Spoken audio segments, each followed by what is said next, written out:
right, team, let's form the podcast. Let's go, podcast force. Form feet and legs. Form arms and torso. And I'll form the head. Whoa, wait a minute, Professor Clump, I'm the head. Why are you the head? Because I'm the head. It's my podcast. That doesn't mean that you get to be the head. I want to be the head. I want to be in charge. Professor Clump was being in charge. Clump was being in charge. That's fine, Professor Clump, but I'm the head. You're the leg. Get back down there. You're the leg. It's going to look kind of weird if there's a leg up here where the head's supposed to be. But I want to be the head. You can be the leg. You can be the leg. You can go down there. You can be the leg. You can be the arm for all I care. I want to be the head. All right, Professor Clump, you want to be the head. Fine, we'll form you as the head next time when nobody wants to care what we look like. Guys, any chance I could form the head? No! Now look, I'm forming the head, Professor Clump. You're the leg. Let's do this thing. All right, now I'll form the head. Absolutely, completely random podcast. Go! Ba weep grana weep ninny-bum. And welcome to the absolutely, completely random podcast where anything can apparently happen. Kudos and points to anybody that can figure out what my intro is from.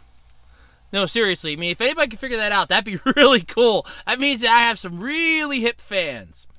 For those of you who are wondering, today is Saturday, July 21st, 2018. My name's Andrew Rhodes. I'm pumped full of energy. I got a bit of Dr. Pepper left. And oh boy, do I got a crap ton of topics to talk about. Like, well, good old William Shatner pretty much giving fans the explanation of why you don't come up to me and ask for an autograph when I'm out in public. McDonald's is giving away a whole bunch of fries for the rest of the year, provided that you do something first. Of course, there's always a catch when it comes to stuff from good places. What else do I got? No, I got a ton. Nickelodeon's Rugrats is being rebooted for a new TV series and a movie. Oh, geez, enjoy. My mom's mystery box showed up, and I had a field day playing Let's Make a Deal. Which, by the way, if Wayne Brady would ever like to step down from the show, I would probably like to try my hand at it.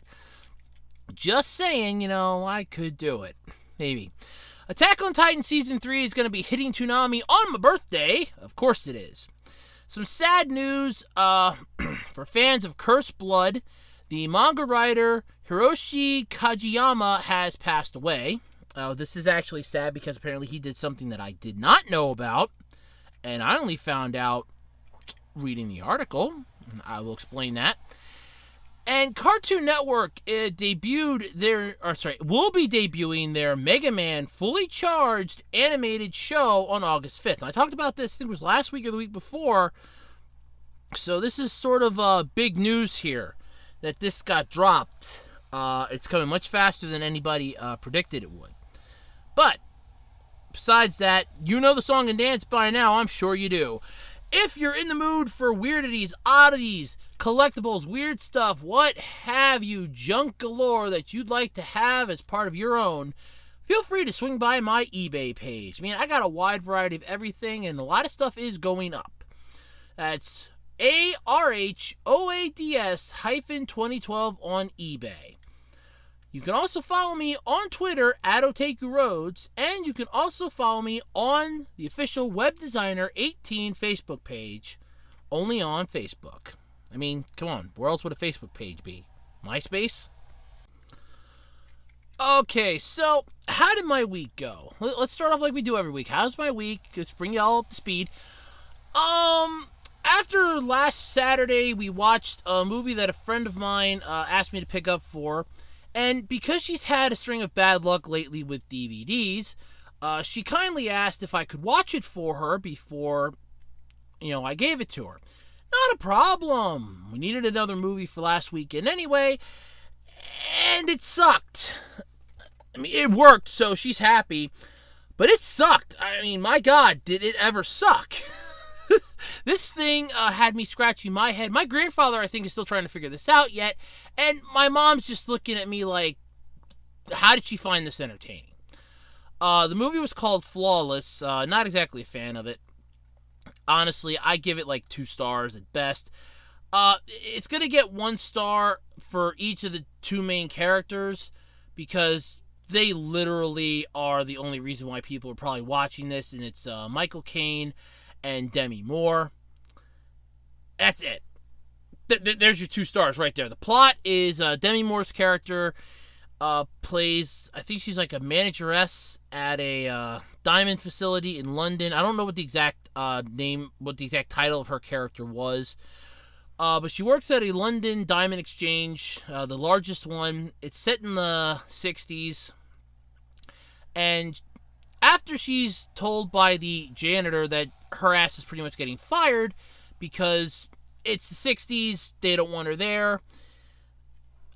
I could say why, but look it up in history books, kids. I'm not going to say it. And she decides to hatch a scheme with him to steal some of the diamonds. A small thermos full, or so she thinks, only to come in the next morning to find out that every single diamond has been stolen. He took all of them.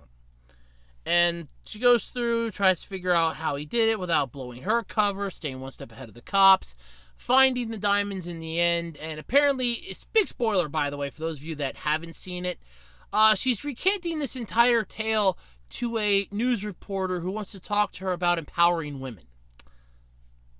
Really great premise when you are spilling your biggest secret of the world to a reporter.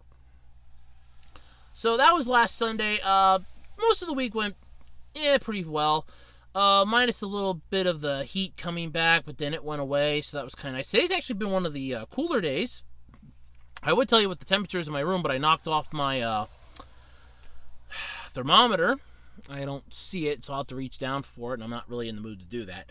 But other than that, this week's been kind of interesting. Mostly dull, boring, same old, same old.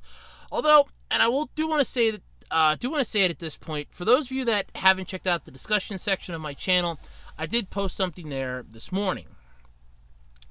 And that was this. Now, earlier in the week, I was asked by one of my fans what happened to my Andrew Rants videos.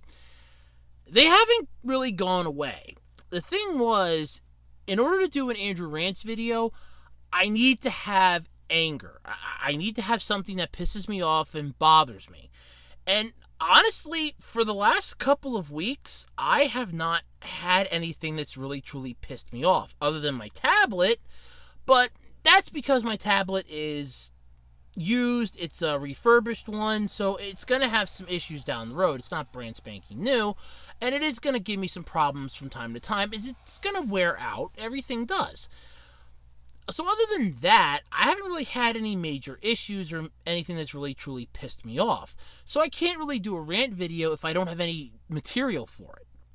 So I haven't done one. Besides the fact that I had no material to do one, I've said this at least the last 2 or 3 podcasts. It has been ungodly hot in my room. This is where I record everything. Unless I have the house to myself for a couple hours, I record everything in my room. When my room is flirting with triple digits, and I'm using a box fan on high to keep me as cool as I can possibly be, there is no room for me to suddenly start, hey, I'm going to do a rant video, really get my blood boiling. And I mean, I didn't have the energy to do much of anything. The heat was just zapping all of it away. I was just tired, miserable, and exhausted. I mean, I couldn't even keep up with my eBay stuff. So there's that. I mean, I wanted to put up some more stuff on eBay, and it's like, it's too hot, I'm going to sleep. So that's the whole deal. So there you go. I know I went a little over with the how my week was, but I wanted to explain that. There are more Andrew Rants videos coming. In fact, to be this week alone, I found a couple things that have boiled my piss a little bit. And you can expect one either Sunday or Monday this week. So there you go, something to look forward to. So there is that. There is some Andrew Reviews videos coming down the pipeline in the future. I did a little bit of investing of some of my eBay sales from the last couple weeks to get some equipment that I kind of had my eye on, that I kind of need for certain things. So there is more coming. You just have to be patient. But as they say, and as has been said by many other people before, and as our great great people once said, let's get busy! Alright, so let's start off with my mom's mystery box. And I talked about this last week. My mom and I ordered a couple things out of this catalog. And by a couple things, I mean literally two. Her mystery box and my two set outlets. A 3-plug has a switch outlet. I got two of them. It was a set of two, and they came on Thursday. Happily. So, I got to play Let's Make a Deal. So, the mystery box my mom got, and by the way, this is from Harriet Carter, in case anybody out there is wondering, the company we bought from, it's Harriet Carter. So, her mystery box is anything, it's like all their overstock stuff they couldn't get rid of or they got too much of that they no longer have, discontinued items, things like that. And what they do is put it into a box and equals up to an X value. So the box she got was you get stuff that's up to $20. I thought it was only going to be one item, but no, it was multiple things. So, and I'm going to go through this, and I know, Mom, you listen to my podcast every week. If I miss something, please feel free to put it in the comments section and let the world know what I missed, because there was a lot of stuff in that box. I was actually pleasantly shocked. So, inside the mystery box, we had a yellow master lock, which I took because it's bright yellow, and I love yellow because I'm colorblind, and yellow is the one color that I can distinguish above anything. There was two of those as seen on TV products. One was that perfect bacon bowl, which I kind of would like her to try out. I mean, I could really go for some bacon. Hint, hint, if we ever find it on sale again. I actually wouldn't mind having some bacon again. Would actually love to try that perfect bacon bowl, because that kind of looked interesting. She also got this rotisserie chicken thing. You can it's roast chicken thing. My apologies. She's going to catch me on that one. I know it. It's a roast chicken thing that you can put a chicken on it, and you can roast the chicken in your oven. So, I get the feeling she's going to want to do that, so that's fine. I'm not a fan of roast chicken, so she can do that. She can make one of those for her and my grandfather and make me something else, because I'm not a fan of roast chicken. There were two pendants. One was really nice. The other one, meh. I mean, the one was really nice. My mom was like, yeah, but the chain's a little too short, so I just took the chain off the other one and combined them together till she could find a more permanently long enough chain, which I know she has one, and if not, I can probably go to an arts and crafts store and pick her one up relatively cheap. But anyway, going on though further in this, there was a little more in the box. There was there's a pack of 2 lights. They're really cool. They're like little touch lights that can adhere for like drawers and that. I just hung one of them up in her room today for her because her doorway gets completely dark at night, so it's kind of difficult to see. The only downside is those little bastards run on those cell batteries, the CR2032s, and they're a pain in the neck to find. Although my local Dollar Tree started selling them, I found out, so I can go there and get a 2-pack. I mean, it's not entirely bad. Trying to think if there's anything else. Oh, there was a book. I remember that there was a book in the box. I swear I'm forgetting something. Oh, yeah, a stupid hat. I know my mom's probably getting ready to type it in the keyboards now. There was a hat. Yes, there was this white, it was like a sun visor with built-in binoculars. And it is the stupidest thing I have ever seen. I told my mom this. I'm going to stand by this. This is something that you would see a person that willingly knows that they do not want to sit with everybody else, that they pay for the cheap seats for a reason, literally wearing this to like sporting events like football, baseball, soccer, hockey, NASCAR, you name it. And they are wearing these things. I mean, I can see the functionality of it. I really could.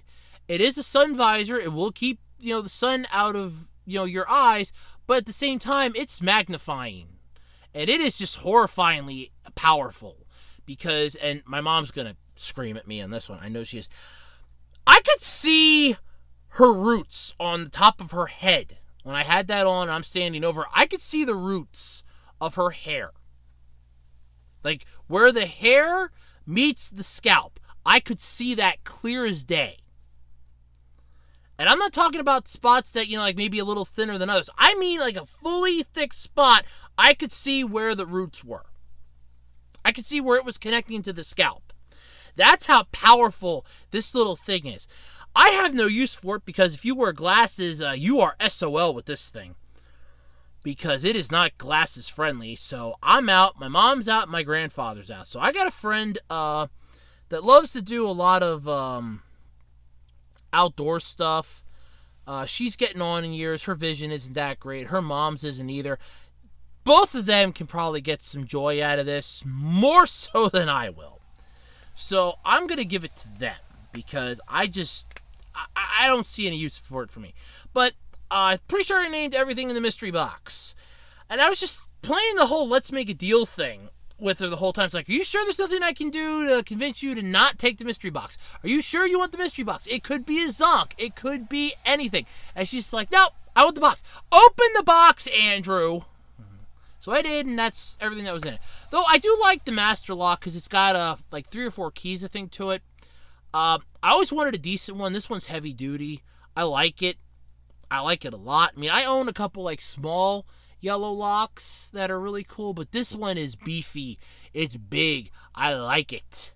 It's the type of lock that if you want to break this thing off, if you don't have the key, you got to get a pair of heavy-duty bolt cutters to even crack this thing. And I love it. It's stupid, but I love it.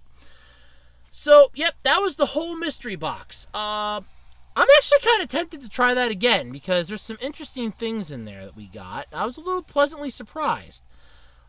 I mean, there's something that I kind of do want to order out of that catalog again anyway because we got another catalog with the catalog, and there's like 1 or 2 things I want to order out of that. Well, actually, let me rephrase that. 1, 2, or 3 things depending on if someone gives me the numbers that I requested, like size numbers. There's a couple things that I really want to try to get. But either way, it was kind of interesting. So for those of you out there, again, that are wondering what company it was, it's Harriet Carter. They do have a website. You can get a lot of their stuff off of that. And no, they did not sponsor the podcast. I just wanted to put that out there because I was talking about this mystery box for the last 2 weeks. So there you go. That's what the mystery box was. And my outlet's working really cool. I got one of them that I'm using now, and I still have the other one in the box yet. So I don't know what to do with that one just yet, but I have it on standby if I need it. So I'm looking forward to this. This is really cool. But there you go. That was mystery box. I know, all the humdrum for nothing, right? Alrighty, so when I was growing up, I watched a few different television shows.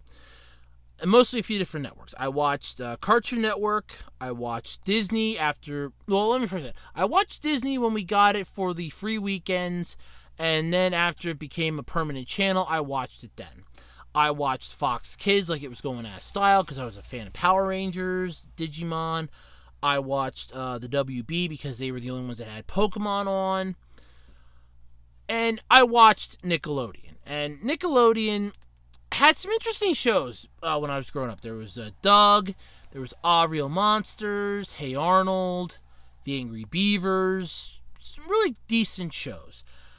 Then it started changing up a little bit. We got that annoying yellow pain in the neck that lives on a pineapple under the damn sea. For those of you that don't know what I'm talking about SpongeBob SquarePants. We got that, and I wasn't really a fan of that. And Nickelodeon had like what I like to call a blue period. But one of the shows that I thought was, and I will admit this, I thought it was a strange show even back then, but it was strange in the way that it was entertaining. And that was Rugrats. And Rugrats was basically the show that dealt with Tommy Pickles, Chucky Finster, Phil and Lil DeVille, Angelica Pickles, Tommy's cousin, Susie Carmichael, who moved in, and Tommy's little brother Dill, who came in the first movie. Yeah. So that, and for those of you out there that are wondering, yes, I can remember their names. That's honestly worse than I could imagine. Don't ask me to name the adults in that show. Wait, hold on. Hold on, actually, I probably could. Hold on. You had Grandpa. You had Drew and Cynthia Pickles. You had Chaz Finster. Yeah, okay, no, because I don't remember the names of Phil and Lil's parents, and I don't remember what Tommy's parents were named. Yeah, crap. Okay, so I was close. Almost, give or take. But the Rugrats lasted for a decent amount of time. They had at least two good movies. The first one where you had the kids after Tommy's little brother was born getting a little pissed off because, hey, he's taking all of our joy. At least Tommy was mad about it. Because, like, hey, mommy and daddy aren't paying attention to me now anymore. And it's the same thing that happens to any family. When you have a kid and all of a sudden, hey, they got a new kid. Hey, how come I'm not getting showered with love? Pets do the same thing. If you have a cat or a dog and all of a sudden you get a new little puppy or a new little kitty cat or a fish or a bird and you're paying more attention to that, they're going to get upset. I mean, I think my laptop does the same thing whenever I kind of spend more time with my tablet than I do with her. She gets a little uppity and a little upset. It's understandable. It happens. And the Rugrats went on for a while. That was the first movie. Then they had the one where they went to Tokyo, which I did see it then. It wasn't really that great. I'm not sure if they ever did a third one. I kind of want to think they did, but I don't remember if they did. Mostly because I really just don't want to remember. I think there was one where they teamed up with the Wild Thornberrys, if memory serves, and that was a goddamn abysmal piece of garbage. I'm sorry, I wasn't that big a fan of the Wild Thornberrys. But there was that. Then they got a spin-off special for their All Grown Up crap, and then it became its own series, and that was something the fans never asked for. So, while all that was said and done, who cares, blah, blah, blah, it just kind of stayed in that lovely little nostalgic bubble for years. Well, now it's getting a reboot for a new TV series and a movie. So the Rugrats is about to teach a whole new generation to hold on to their diapers. The classic Nickelodeon cartoon from the 1990s is making a comeback, along with so many other shows from the 90s, but yeah, whatever. Following the success of recent revivals of other 90s Nick staples like Double Dare and Hey Arnold. Okay, Hey Arnold had a movie. How does that qualify as a comeback and a revival when they had a movie that basically gave us closure? Or at least answered one of the bigger questions. I don't know if it gave closure, I haven't seen it yet, but at least gave us answers to a question. And I didn't know they were redoing Double Dare. Neat. Nickelodeon has ordered 26 new animated episodes of Rugrats. It's also going to be partnering with Paramount Pictures for a live-action movie that will integrate CGI. Oh, Christ, we're going to have a freaking Sonic ripoff here. Oh, God. So we're going to have... Okay, so I figured this out. Okay, I don't even have to try to read any further before I even try to figure out what this movie is. I think I figured it out. So if it's going to be live action with CGI characters, I take it the adults are going to be live action and the babies, Tommy, Chucky, Angelica, Phil, Lil, they're going to be CGI. And why do I think that? Because that would be the easiest way that they can get this done, because you can't have actual children on set for doing stuff like this. Labor laws would kill them. And they would end up making it like something like Look Who's Talking that came out in the 80s. So, yeah. Okay. Not happening. So that's how that's probably going to end up going. Both projects are going to feature lots of familiar faces like Tommy, Chucky, Angelica, Phil, Lil. And in addition to introducing brand new characters. Oh, come on. Brand new characters? Alright. Yeah, I mean... It would be nice. It was kind of getting stale with just those. Even with the later stuff, it was a little stale with those. So, yeah. Okay, Nickelodeon president Sarah Levi announced Rugrats is hands down one of the most celebrated cartoons in TV history. I think that title went to the Flintstones, the Jetsons, Tom and Jerry, Bugs Bunny, Looney Tunes in general. I think there was a massive slew of cartoons in TV history that would be celebrated far more than the Rugrats. I mean, don't get me wrong, they have their place in history. But most celebrated, I think they cracked maybe the top 10. I think they might be in the top 10. But definitely not the most celebrated. They're thrilled for a whole new audience to meet these iconic characters in brand new adventures. What was true in 1991 when the original show premiered is still true today. Kids are fascinated with the world of babies. We can't wait for today's kids to meet Tommy, Chucky, and pals. Question. I have a question, teacher. Pick me. What? Kids are fascinated with the world of babies? Since when? Toys R Us closed up because kids weren't fascinated with playing with toys. They were more fascinated with tablets and electronic games and stuff like that, rather than interacting with human beings. I think that line's some BS. I checked my BS meter, but it's busted. So kids who grew up, though, with the Rugrats, or with Tommy, Pickles, and the Rugrats crew, will now be able to share that experience with their own children. Like, you couldn't just find the episodes on DVD. I'm pretty sure Shout Factory came out with them. I'm almost certain of it. In fact, you know what? Hold on. I have the internet up here. Let me check this out quick. I'm almost certain that they came out with it. If not, I'm pretty sure they have the movies out that could share the joy and adventures. I'm sure there's like a streaming service that has them. Hold on. Let me look this up here. Okay, yeah, let's see here. Rugrats. Yeah, there's DVDs out. Rugrats Season 2, Rugrats Trilogy DVD, Season 1, the Trilogy movie. Okay, so there was 3 then. Okay, well, that answers that question. Best Buy has that. All right, well, not that I care. Yeah, so there's, like, plenty. They even have the complete series on Amazon. Rugrats, the complete series, Amazon.com in the DVDs. So, what's to stop parents, and I mean no offense to this, but what's to stop parents from just taking and buying the DVD, sitting down with their kids one rainy afternoon, or one day when they know, hey, you can't really go outside, it's pouring down rain, or hey, we want to have some family time, let's all sit together and, oh, never mind, I forgot, that stuff doesn't happen anymore. Ugh, alright. But anyway, yeah, what's to stop them from just going and pulling the stuff up off of that, showing it to their kids, and sharing the nostalgia that way? Oh, you want new adventures? It's called an imagination. Boys and girls, we can have that. But I could say that for a rant, I guess. But anyway, I still kind of find it weird and strange. But anyway, Rugrats originally premiered back on Nickelodeon in 1991.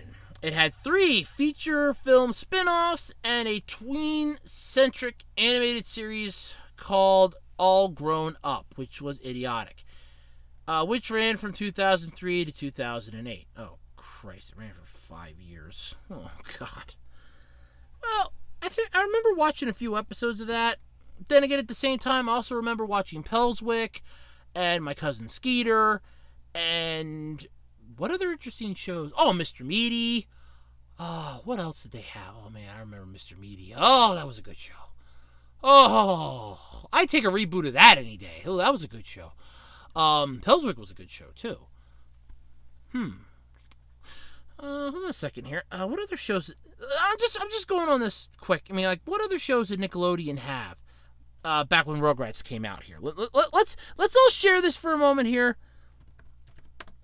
And okay, let's all share this together here. let's figure this out. Because I remember, so many shows they came out with. Okay, so back in the 90s, we had Rugrats that ran until 2004. SpongeBob SquarePants has been running since 1990. Oh my god. So, you gotta be kidding. That thing has been running for almost 20 years? We gotta put that thing out of its misery. Come on. Oh god, that hurts. It's been running. Oh, she's been running since that now. Double Dare ran from 1986 to 1999, then apparently got a reboot. You had Hey Arnold that ran from 1996 to 2004. You had Doug that ran from 1991 to 1999, because then Disney took it over. Disney's version wasn't too bad, but it could have been a lot better. Let's see. I remember I was watching all that, so there was that as well. Let's see here. That's a strange show. Let's see here. Oh, I remember Zoe 101. I like that show. Alright, so that counts. That was 2005, 2008 when All Grown Up was supposedly up. Legends of the Hidden Temple, Danny Phantom, Rocko's Modern Life, Cat Dog, Angry Beavers, Kenan and Kel, Ren and Stimpy, The Wild Thornberrys, which I wasn't that big a fan of, The Adventures of Jimmy Neutron, Invader Zim, Clarissa Explains It All. Oh, God. My mom can attest to this. When that show came on, it was Everybody Be Quiet, Andrew's watching. I had the hugest crush on her. I had the hugest crush on Melissa Joan Hart growing up. Real Monsters, The Adventures of Pete and Pete. I remember that. Figure It Out. Holy crap, that was cool. Oh, yeah, that's right. They remade it then for like a couple weeks. Secret World of Alex Mack. Oh, I remember that show. As Told by Ginger. That was another show I kind of like. That ran until 2016? Huh. Okay, I got a lot of stuff I got to look up, apparently. Wow. Okay, but anyway, yeah, so if you're a fan of the Rugrats, and you're looking forward to this reboot, so I can get back on topic here, because I think I've gone a little further off the rail than I intended to. If you're a fan of the Rugrats, and you're looking forward to their inevitable return, good news, they're coming back. I don't know when, I don't know how, but they're coming back. So there you go. It means all those nostalgic shirts that Five Below sells that have Rugrats on it are finally going to have some meaning again. Yay! Alright, so if you know the theme song to Attack on Titan, you might as well start practicing and warming up, because Attack on Titan Season 3 is going to be hitting Toonami on August 18th. Hey, that date sounds familiar. Oh, yeah, my birthday. The premiere of Attack on Titan Season 3 is right around the corner. Toonami's debut won't be far behind, though, either. According to the block's official Facebook page, the next chapter of the exciting saga of Eren Yeager and all of his friends as they fight to keep their asses alive from the Titans will be coming to Toonami on August 18th, putting it less than a month behind of the season's July 22nd premiere in Japan. Oh, of course, it starts... Well, let's see, since Japan's at least a day ahead of us, it started already. Wow! Well, I can suddenly see Twitter being filled with so many people talking about Attack on Titan again. I'm going to admit this. I'm just going to go with this. I watched the first season, and that was it. Granted, I agree with the fans that needed a second season. I did not have the energy to sit through a second season. And there's a reason for that. The amount of gore and stuff in this first season was enough to almost turn my stomach. There were moments there that I will never be able to unsee. It's almost like that cat meme. What has been seen cannot be unseen. And that is so freaking true. Because I just cannot see, I cannot unsee what I saw. Like Eren's mom getting eaten by the Titan, Eren's arm being flown off as he was eaten by the Titan. So much destruction and everything else. I mean, I'll admit that the Titan fights were pretty cool, especially when Eren goes Titan mode. That was kind of cool, but honestly, I do have some issues with the show. It's extremely violent, and it's just... I can stand violence to a point. I mean, I'm not going to sit through a bloodbath and come out and go, yeah, that was the greatest thing in the world. No, if I sit through one of those, I'm pretty much feeling my stomach turning each and every second, and I'm probably going to come out looking like Piccolo from Dragon Ball Z. I mean, I'm going to be dark green from being queasy. But honestly, it's just one of those things. I mean, I'm just not a big fan of that stuff. But there is a huge fan base for this. So much so that I remember them screaming and banging their heads against the wall. We won season 2, we won season 2, we won season 2. And while you knew that they were going to get it, at some point in time you knew that they were going to get season 2, it was mostly just one of those, we had to wait. There was the whole concept, it had to wait. And eventually it was going to come out. It came out, and fans loved it, they adored it, and it's like, okay, that's cool. And then we're right back to where we are again. So, yeah, we're right back where we started now with season 3, because now it's like, hey, there's still more questions that we weren't answered. Hey, we still got to get this and this yet. Hey, all this. Well, that's fine and dandy, and don't get me wrong, I won't argue about it. What I kind of find interesting, the fact that they're still coming out with it, is the fact that they keep hinting at the lore of it, telling you small snippets about it, and then making more of the lore as they go along. So it's like the original stuff that I've heard about and read so far from the second season that was playing off of the stuff from the first season is being expanded upon from the first season, so now you definitely want more just to see more. And I'm fine with that, but like I said, it's just not a series for me. It's one of those, I'm better off reading it than I am watching it, because it's so bloody, so gory. Ugh! Like I said, you can never unsee those things, and I will never unsee that. I will never unsee that. It is like watching a walrus flossing. You will never unsee it. Believe me, you can never unsee that. But anyway, for those of you Attack on Titan fans, August 18th, besides wishing me a happy birthday, get ready to get your Titan on, because Teen Titan, Attack on Titan will be back. Alright, so some sad and somber news. The Cursed Blood manga writer Hiroshi Kageyama has passed away. The manga writer and illustrator behind Cursed Blood has died. Aside from Cursed Blood, which set into serialization last year in Comic Ryu magazine, he was also known as the character designer for such games as Dragon Master Silk, Shining Force Gaiden, and one of my all-time favorite RPG games, Golden Sun.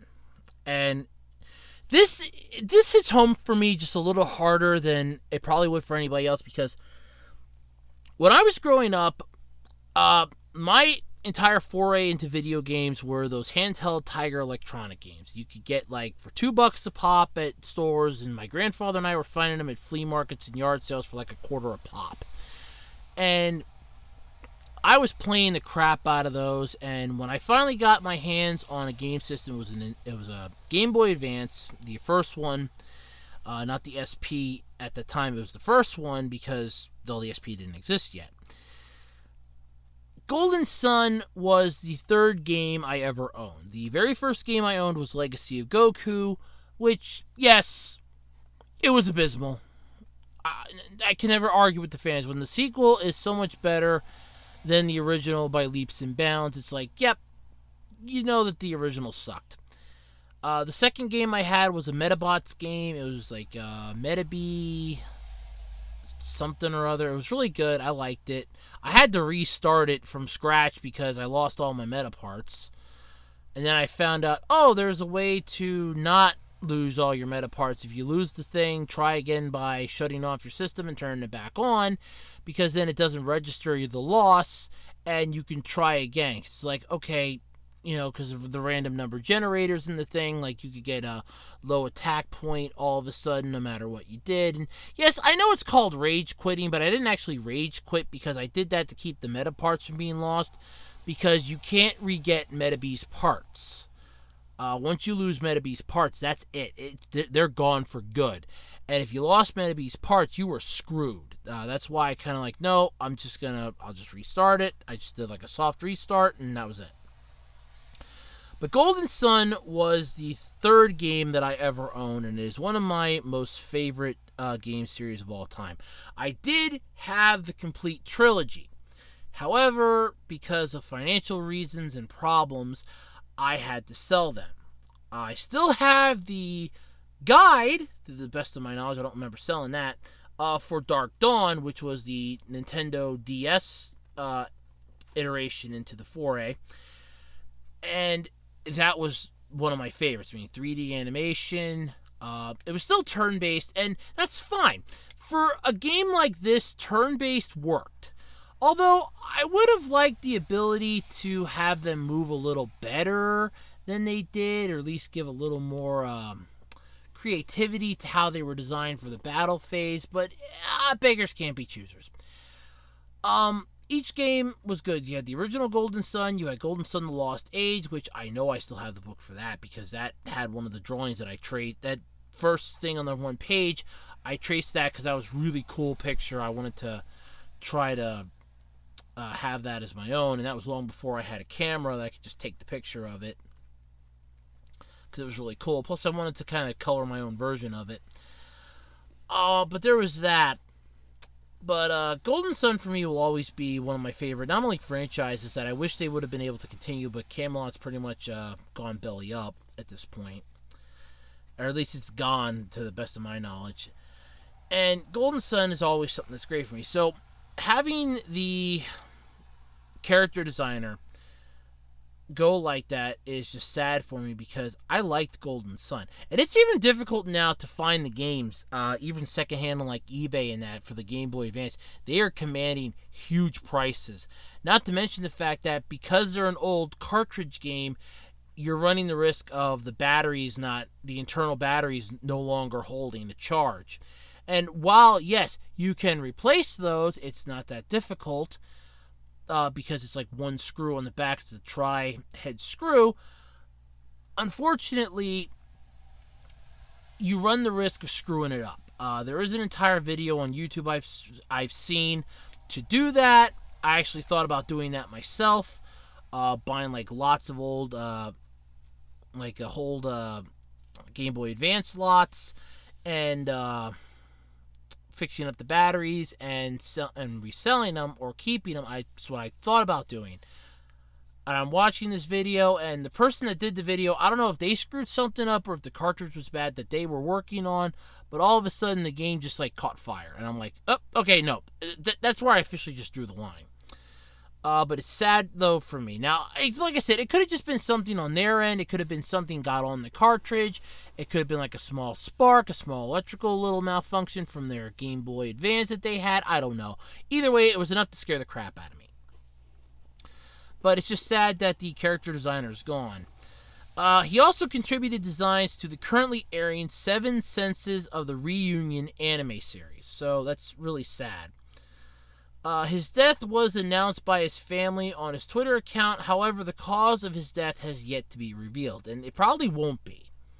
This is probably something that they're going to keep close to the vest, like Jason David Frank's family does with his older brother's death. No matter how much the fans ask, how did he die? They will not tell you. They will take that to their graves. They will never reveal that. And honestly, I'm a fan of his, and I will admit I'm perfectly fine with that. Everybody's allowed to have their secrets. If this is something that you don't want to have out in the open, that's fine. You don't have to put it out in the open. I still respect you regardless. And for something like this, fans of Kageyama's work, if the family doesn't want to. Yeah, if the family does not want to put out what the cause of death was, that's fine. Don't harangue them, don't get upset or anything. That's fine. If they don't want to reveal it, that's fine.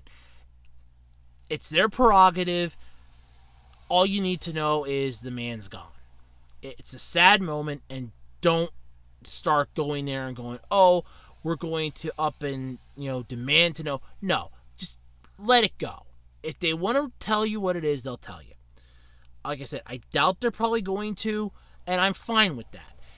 Like I said, I'm mostly just sad because I found out that the character designer for one of my favorite role-playing games, that, in all honesty, if Nintendo, and I want to stress this to Nintendo, uh, since you have the wonderful idea that your Switch game console is the end-all, beat-all of everything, put Golden Sun on it. Give it like a Redux version. Like new coloring, brighter, like HD coloring in that. Give it an HD format. All 3 games, put in a trilogy that you can like transfer your stuff over between the games. Like, okay, you just beat the first one, transfer the stuff into the second one, and so on and so forth. Well, I know you can't do that for the third one, but you know what I mean.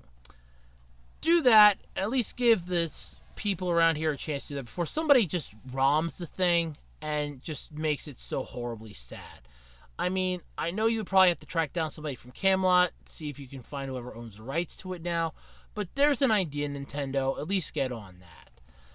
But otherwise, like I said, this is sad for me because Golden Sun was one of my favorite role-playing games. The character designs on this thing were just beautiful. I have stressed this so many times, and I will stress it until I'm blue in the face.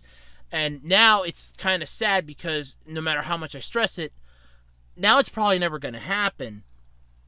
But that still won't stop me from bringing it out into the airwaves every single time I get a chance. Golden Sun is one of those games that deserves an anime series. It honestly had an anime feel to it. It was basically like I was playing an entire anime series inside my Game Boy Advance, and it was something that I will always cherish no matter what. I loved it. It was wonderfully written. In fact, I actually got the scripts offline. Somebody, it was either somebody that had way too much time in their hands or had a way of dumping the cartridges, that they got the entire script for the game and they put it online, and I downloaded it, and I have that because it is one of my favorite games. So I can actually read that game word for word. All the best lines, all the best phrases, my favorite battles. I can read those over and over and over again 1,001 times, and I just love it. But it's still sad that unfortunately, somebody that was this talented has died. It really is sad. So, if we could, for a moment, let's have a moment of silence in memory of Hiroshi Kajiyama.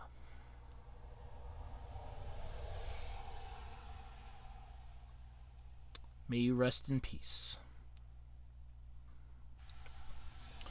Alright, so I think it was like a couple weeks ago, or maybe last week, I talked about the new Cartoon Network series that's coming out called Megaman, or at least the new Mega Man series coming out to Cartoon Network. Well, apparently, this thing is coming faster than anybody expected. I mean, way faster.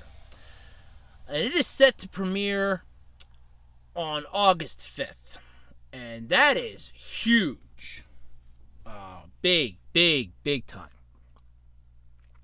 So, at San Diego Comic-Con, to host the premiere screening of the show on Friday, which would have been yesterday, DHX Media announced on Wednesday that Cartoon Network will premiere Mega Man Fully Charged, the new animated television series of the Mega Man Rockman games, on August 5th.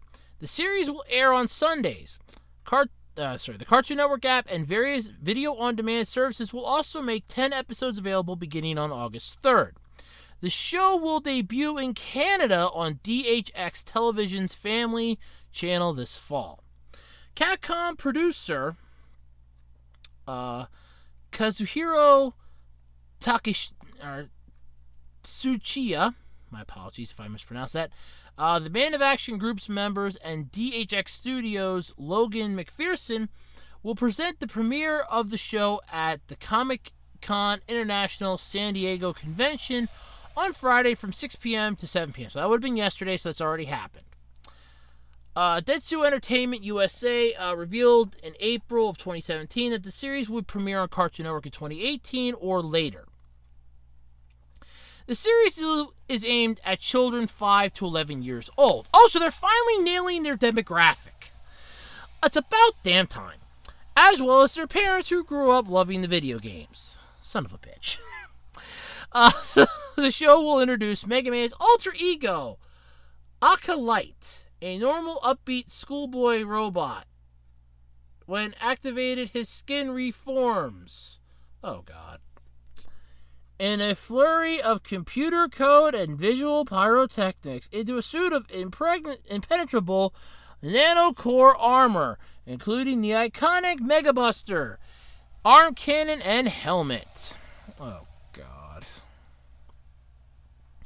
The series is going to be bringing back characters like Rush and introduce more new characters such as Mega Mini. Oh, good Christ. Look, I was all psyched for this. And I'm just going to come right out and admit this. I will admit, when I talked about this on the podcast, I was excited for it. I think I even said I was excited for it. I can officially say that I am doing a complete 360 on this. Or a complete 180. Sorry, 360 would put me right back where I'm at. I am doing a complete 180 on this. I am no longer psyched about this. This is honestly, from the premise and the trailer, at least from what I've seen, I'm not thrilled anymore. I am officially no longer interested. This show has some issues that I would like to have addressed. Dentsu Entertainment and DHX describe the story as follows.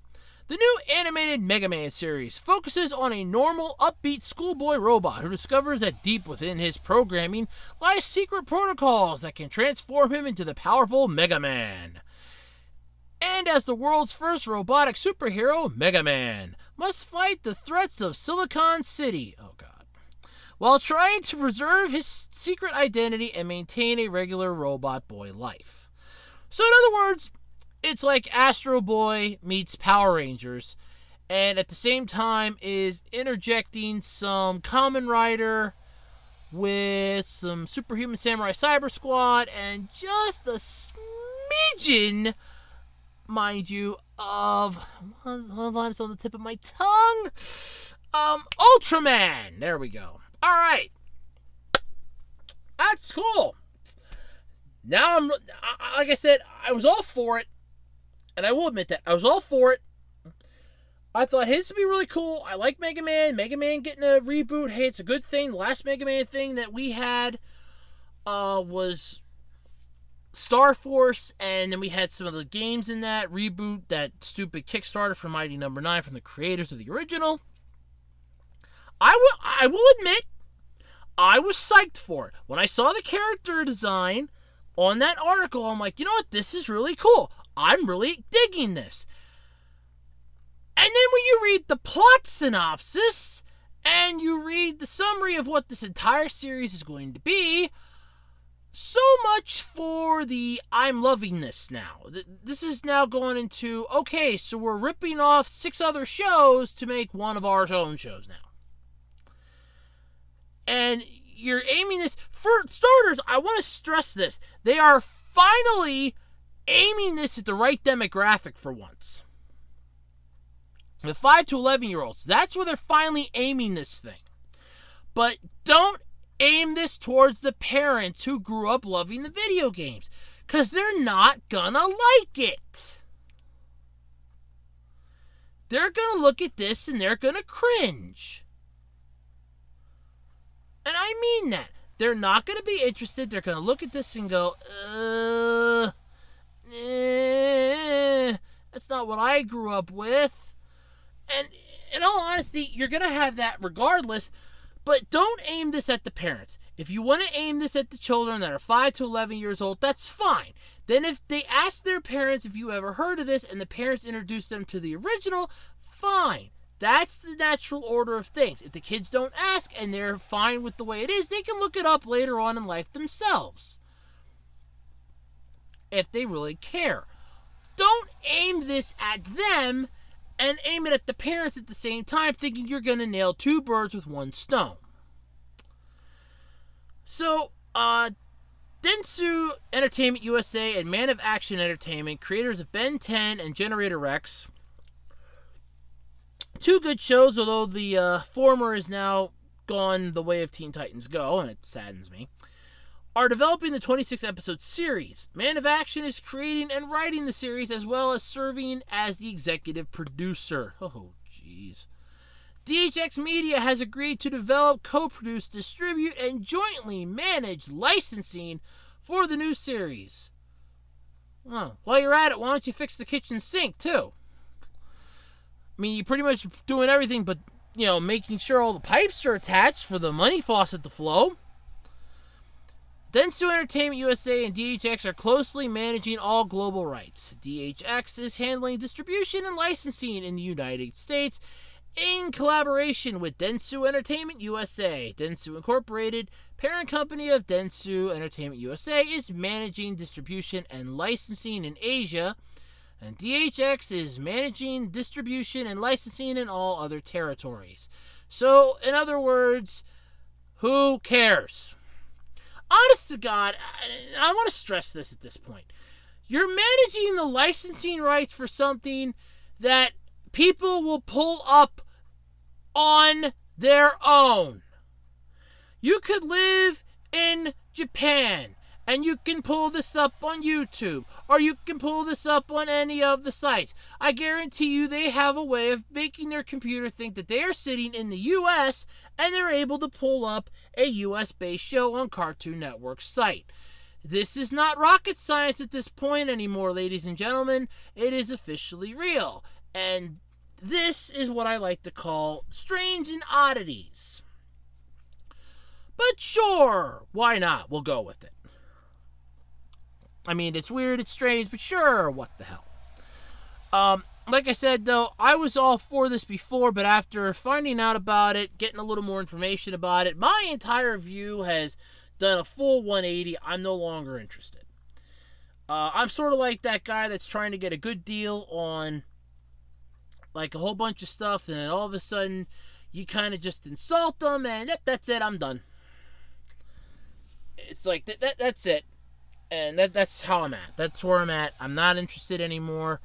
More power to it if it gets its fan base, but after seeing what I saw, I'm out of it. I'm out of it. So there you go, folks. Another Cartoon Network steamer. Oh, sorry, streamer. I should have said streamer, not steamer. Streamer. Sure, we'll go with that. Okay, so now if you're an actor and you're well known, you're probably going to be caught up on the street. Someone's going to ask you for your autograph. And it's bound to happen. I mean, let's face it. When you're an actor or an actress, you're going to get recognized if you're extremely famous. I mean, if you're a B-list celebrity, yeah, you'll be lucky. If somebody recognizes you, you'd be happy. But if you're an A-list celebrity, there is no place you can go or someone is not going to say, hey, I know you, you're so-and-so from that movie or that TV show. And they'll ask, can I have your autograph? Because it's just what happens. Well, if you're a fan of William Shatner, don't even bother asking him for an autograph. If you see him in public, just go the other way. He went on an entire Twitter rant after fans called his autograph policy rude. So don't even think about asking the Star Trek actor for an autograph. It's not gonna happen. The 87-year-old actor announced the news on Twitter this week when he replied to a user who warned others not to request a signature from him. You'll probably just get yelled at, the commenter claimed. And how about you just don't ask me? Shatner fired back. Most who follow me know I don't give autographs in public. No, you're pretty much the type of person, and I'm going to say this. He is the type of person if you're walking near him, you walk the other way. You clear the way. I don't want to say it so much because of this, but let's face it, you walk the other way because of the man's ego. When one man asked if he could get a private autograph, the actor declared, "Not for you, Mr. Hairlick." Which, I don't know what that, means to. Replying to another user about his autograph policy, Shatner said, "You don't like that, don't follow me." Which is, it just gets worse from here. And this is the entire article, by the way. One commenter told Shatner that offering his signature is a simple thank you that costs nothing but means the world to a true fan. But Shatner, once again, has a comeback. It's hardly simple. Oh, sorry, no, hold on. That's the right one. Hold on a second. Let's see, where was it? Damn. Okay. Yeah, okay. No, there's it. Yeah, okay. The person left the tweet said, "Bill, let me say this. We love and adore you. An autograph is a simple thank you that costs nothing but means the world to a true fan. Please consider when a fan asks you for a simple signature, that is the highest compliment you can get." To which he replied, and I quote, "It's hardly simple. If I'm out and about with family or waiting for a plane, and I do it for one, an instant line 50 forms. So if I say no to 1 or number 21, it's the same. I'm a jerk. So to save time, the answer is no. There's a time and place for everything, and conventions are that place. Yet nobody's going to pay the exorbitant amount of prices to go to a convention to get an autograph from you." He goes, if he's out and about with family waiting for a plane, instant line of 50 people forms.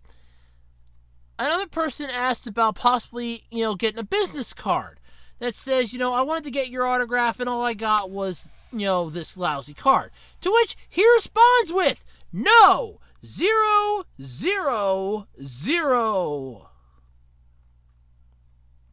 There's no chance in hell. One commenter claimed that Shatner was openly rude with fans. And in all honesty, that's not the first time he's ever been, if you think about it. I mean, there was the whole, after the Challenger thing happened, there was an incident with him at a convention. I don't remember the exact details of it, but my friend does. And I know I could probably Google search it, but, I mean, that's the fun in that. You can do that yourselves. One commenter said that, "I understand having your space. You have been doing this a long time, but I saw an interview you did once and you basically bleeped all over your fans. That's not cool either. We may not pay you, but we gave you that pedestal." "What's up with being direct and truthful?" Shatner asked back. "Would you rather I lie and say I injured my hand playing tennis so I'm not out to signing autographs today?" He responded, though, to multiple tweets from critics on Twitter on Wednesday, including one who claimed he obviously doesn't care about his fans when he declines to sign autographs. "I can make the same argument for whoever pays your salary." This is one of the tweets. "If I purchase a product/service that your company makes, my money is paying your salary too." That was to the reply of, "Sir, when we buy a car, a freezer, clothes, etc., part of the cost is advertising dollars, which flows from us to the manufacturing company and the TV producers to the actors. Yes, we are paying. The money does not come from out of the blue." Here's another one. A person goes, "But what happens if the shows, series, and movies get very low views? In other words, the fans stop watching?" Shatner replied back with, "I still got paid." And one of my personal favorites on here. So, the tweet that he replied to was the following. The tweet was, "He says he's a jerk, and he obviously is. He obviously doesn't care about his fans when he declines to give autographs. They will have nervously plucked up courage to ask and then get rejected, leaving them feel let down, stupid, and humiliated. He doesn't care, unfortunately." To which Shatner replies, "I'm supposed to care about people who sneak up behind me to have someone grab a photo, who interrupt my private times, enjoying my grandchildren, who bother me in restrooms, who even interrupt my calling my wife at the airport in order to request a photo or autograph. Another person suggested autograph seekers send Shatner self-addressed stamped envelopes, and the star can choose to send an autograph that way. To which he replies, I get over 100,000 requests each year for autographs. I give priority to 501c3 and registered charities, and I still leave many charity requests unanswered, so chances are slim. Yes, because for you, Shatner, unless you feel like you're doing good, you're not actually doing good, apparently. One person asked if there was ever a situation where he'd be willing to do an autograph. No, Shatner said. Anytime I'm out in public, I'm doing something. Going to a meeting, taking my grandchildren to the park, having a meal, traveling to a meeting or an event, etc. I value my personal time above all else. That's why I go to conventions and come here to make myself accessible. Aha. Not the fact that you're getting paid for said conventions. Oh, all you gotta do is come to the convention. Yeah, I'm making myself available to everybody. You're getting paid, genius. They pay you part of that. Why do you think it costs $50, $60 for an autograph? Because that goes to you. Or at least part of it does. What about fans who politely ask if you appear not to be busy? You know, the ones you simply look at with disdain when you're in the room, when not being paid to be there. To which he replies, Shatner had a reply for everything. This is just beautiful. And where am I ever not busy? Or are you just fantasizing a world that doesn't exist? Shatner shot back. Well, unless you're a high-powered CEO and you're currently in control of at least $15 trillion, I don't see you being busy every single second of the day. Well, yes, I wouldn't want to be interrupted if I'm in the bathroom either by somebody that says, hey, I'd like your autograph while I'm taking a whiz. That exactly wouldn't be one of my favorite things. But if I'd be famous like Shatner or like some of these other celebrities, and somebody saw me shopping at like a Walmart or something, or they saw me at a restaurant, I'll sign an autograph.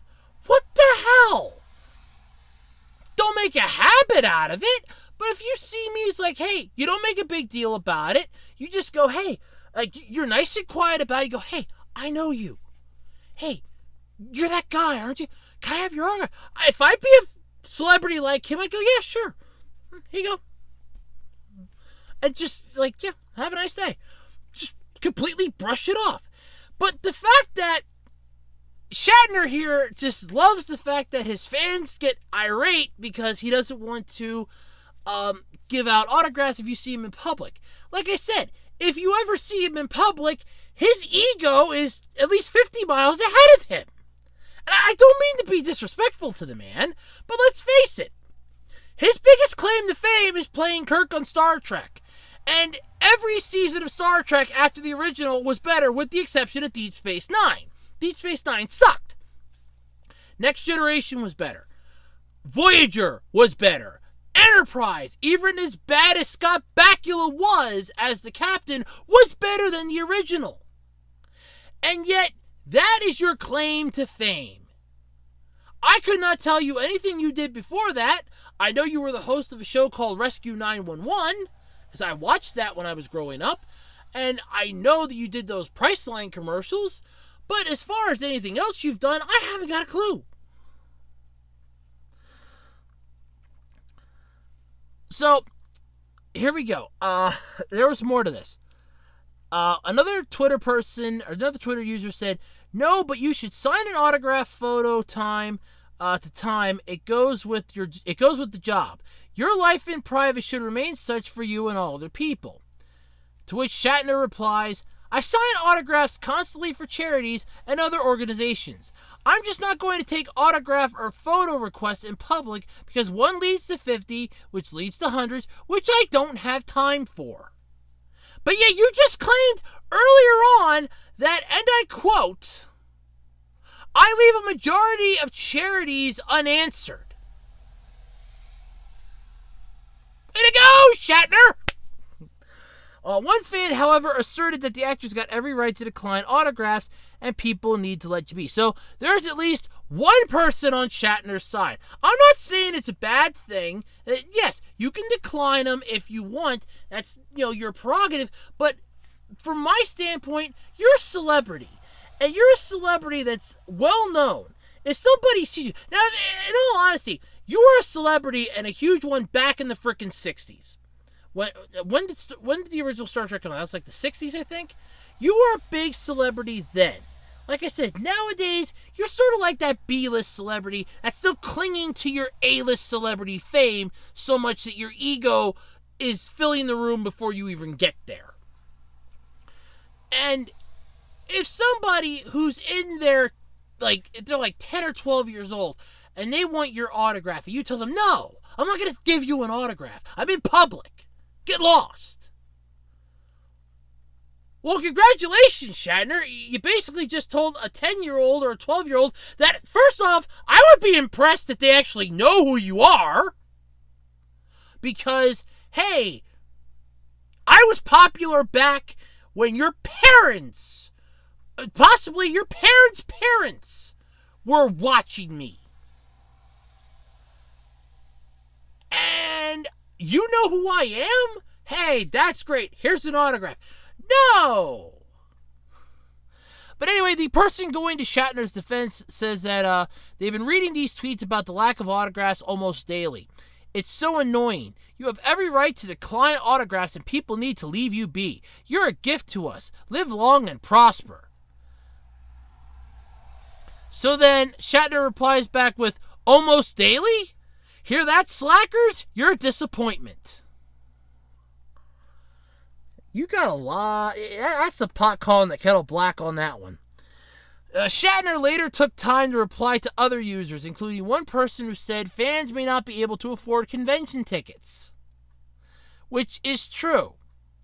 Those things are expensive as all hell. So let's see here. What do we got here? Hey, hold on, because it's down here a little further. Let's see here. Okay. Some fans cannot afford convention tickets or indeed the high price they are charged for that autograph when they get it. To which Shatner goes, I do book signings every so often. I do make other appearances. Plus conventions offer volunteer positions too. Who would want to volunteer to help you out at a convention? I don't even want to go to a... No offense. Like I said, I mean no offense to the man, but you're living in a fantasy world yourself, where you still think that you're Mr. Hot Shit, and you are literally a B-grade actor. I mean, you are no Hugh Jackman. He is like the pinnacle of A-list celebrities. You are like the mid-B range of celebrities. And I mean, you are like a mid-solid B range. And you're still thinking back in the 60s when you were an A-list celebrity, where you could walk into a room and they go, Shatner! And people would buy you a beer. This day and age, you're not that popular. You do book signings every so often. Congratulations. There was a person that said something about, well, they could get autographs on like eBay or something. He goes, just in case you haven't heard, most autographs on eBay are fake. I do have a bridge to sell you, however. If you don't think so, it will make you lots of money collecting tolls and pay for itself in no time. Which is kind of insulting because, and yes, a majority of autographs that you would find on eBay could be fake, but here's the thing, they could also be auto pen. If you ever watched Pawn Stars on History Channel, one of the things that Rick always asked for on that show from the expert was, is it auto pen or is it original? Because that would determine what the price is going to be. So, while, yes, auto pen is basically fake, it's still the actor's signature.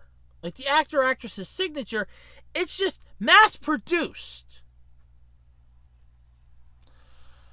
One Twitter user says that they're still not getting it To which Shatner goes, oh, they get it. They just want something to be affronted about.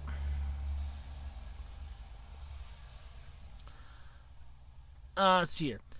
One person, though, the last one here says that, but she does make a good point. I understand that you're saying, sir, but her point is valid. To which he goes, how so? There are free/low-cost opportunities to enjoy things like conventions without ever having to disturb the peace of another person. To which I just have to say this. If you don't want people to ask you for an autograph, there's 3 things you can do. 1, fade out of the limelight. 2, pull a Rick Moranis and just drop off the face of the world. No one will bother you anymore. You won't have to worry about them asking you for an autograph because they won't care. And 3, the way you're doing it now. Alienate all your fans, basically telling them to go to hell, in your own pleasant way, mind you, and just literally say, nah, screw all of you, I'm not doing autographs if it's out in public. I mean, yeah, sure, you do them for charity, so that the charities can auction them off and get money, and then you can go, oh yeah, because you'll get a kickback from that, or you can have it as a tax write-off. Oh yeah, I donated this to this charity. One of my autographs is worth X amount of money. Because they'll get that much money for the autograph, and you'll want to know how much it was so you can claim it on your taxes, so you can write it off as a business expense. When, as I've said it multiple times, and like I said, and I do constantly mean this, I mean no disrespect to the man, but he's digging his own grave at this point with this. Here's the deal. You're a celebrity. That means that your life is basically out in the open 24/7. With the advent of social media, which you obviously know how to use, since you can piss people off on Twitter very easily, mind you, your life is now no longer your own. While you can put down on there, leave me alone, I'm out in public, please don't bother me, that's your prerogative, you're allowed to do that, but don't expect that that's going to end it. How would you react to paparazzi taking pictures of you? If you're out and about, you'd get pissed off. So does every other celebrity. People come up and ask you for an autograph. You get pissed off, like every other celebrity. The only difference is your fan base can get thinner and thinner as the years go on because you're alienating more and more of them. Alienate your fans too much, and there won't be any more fans for you to go to conventions to see. All of a sudden, you'll go to a convention, or you'll be down as, appearing at this convention, William Shatner, and all of a sudden, there's going to be a whole bunch of other celebrities pulling up stakes and going, Shatner's going to be there, I'm out. Nope, I'm not going, because no fans are going to show up if he's going to be there, because nobody wants to get an autograph from him, because he alienated all of them, told them all to basically go to hell. I don't want to be there.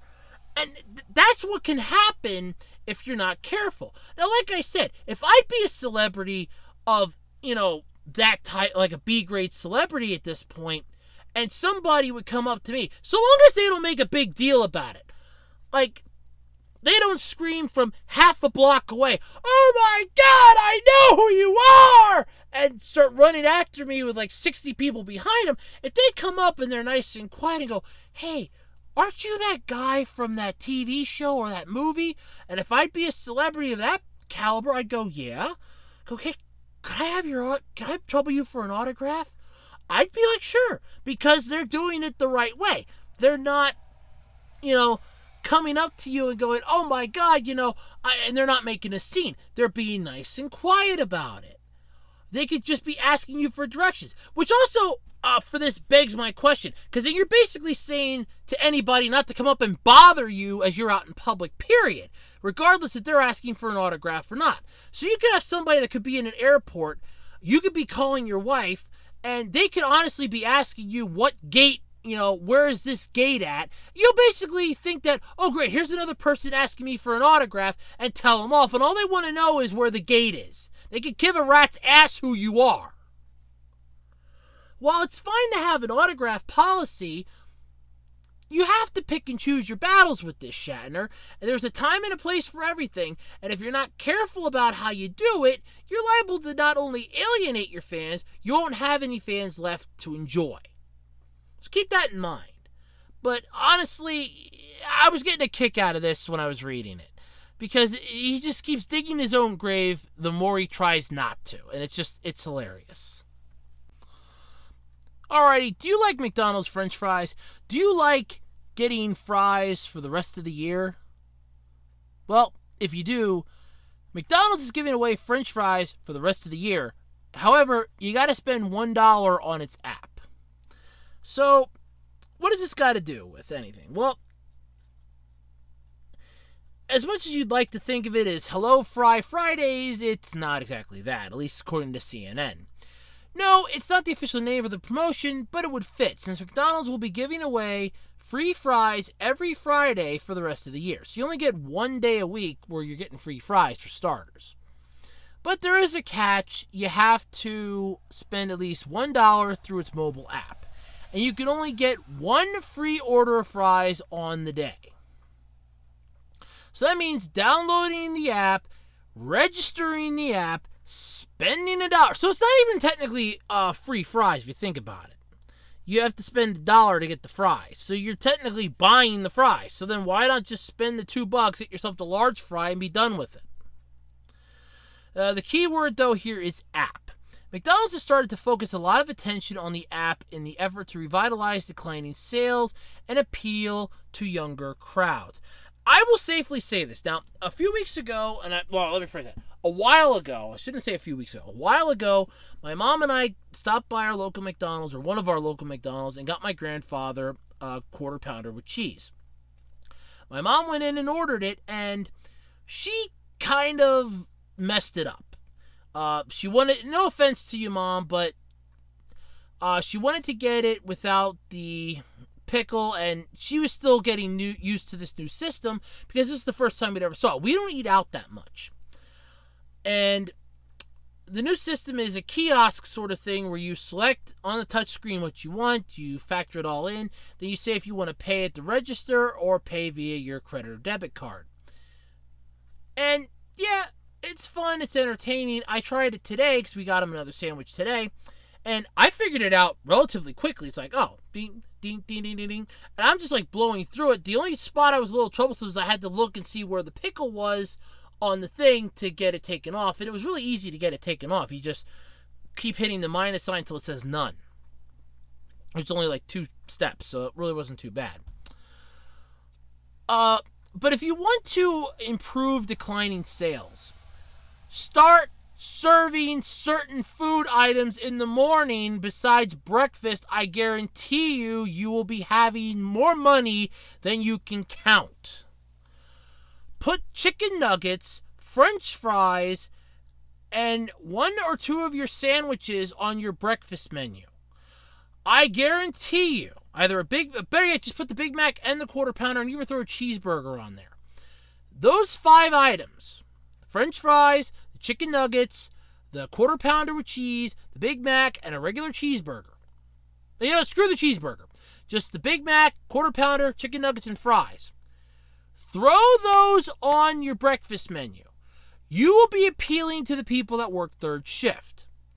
They can go and basically 5, 6 a.m. is dinner time to them because they just worked from like 10 to 5. They can stop. Hey, I don't have to order a hash brown and pancakes. I can get a quarter pounder with cheese or a Big Mac. If you do that, I guarantee you will have more money than you can shake a stick at. When you started doing your all-day breakfast menu, the money started coming back in. I mean, yes, people are looking for a more healthier option, and yes, there are a tremendous amount of things that are going wrong, but still, if you add certain items to other menus, it will work better for you. The legendary hamburger chain has rebounded in part because of new leadership, but it's still integrating technology into its business model. When customers place their order digitally, McDonald's saves on labor because the order goes directly to the kitchen. A restaurant analyst for BGIT, there's no need for an employee to take an order at the counter or through a drive-through window and relay it back.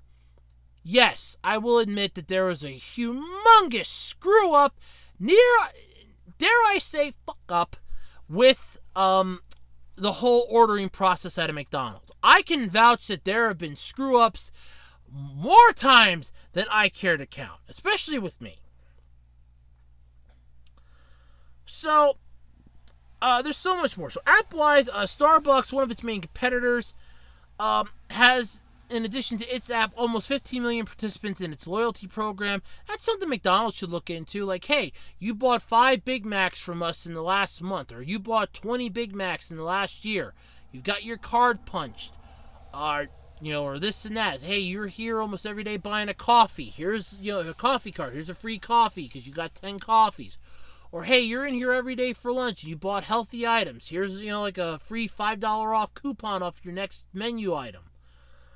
Or off your next full menu purchase, not just a sandwich or something. The free fry offer, though, is not the first deal the company has tied to its app. Similar enticements on sodas, offering a complimentary one if you spend $1 on Tuesdays or Thursdays. Wow. Once customers start using the app and get into that habit, it tends to stick. Business Insider predicts that by 2020, ordering food ahead via a mobile device will account for more than 10% of all sales at what it terms quick service restaurants. Well, I'm not going to deny that, and it's the inevitable wave of the future. I mean, my grandfather, when I explained it to him today, when I said, hey, I got to see it, he threw a fit. He goes, well, they just lost my business. To which my reply was, and will be anytime he ever brings it up, you don't go up to the counter and order.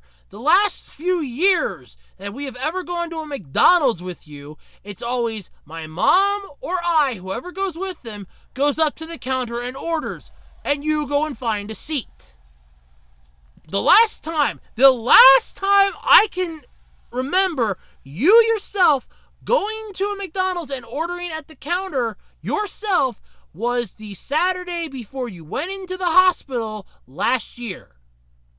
And that was because you were persistent. I'm going to go to McDonald's and get something to eat tonight because my mom and I were invited to a party.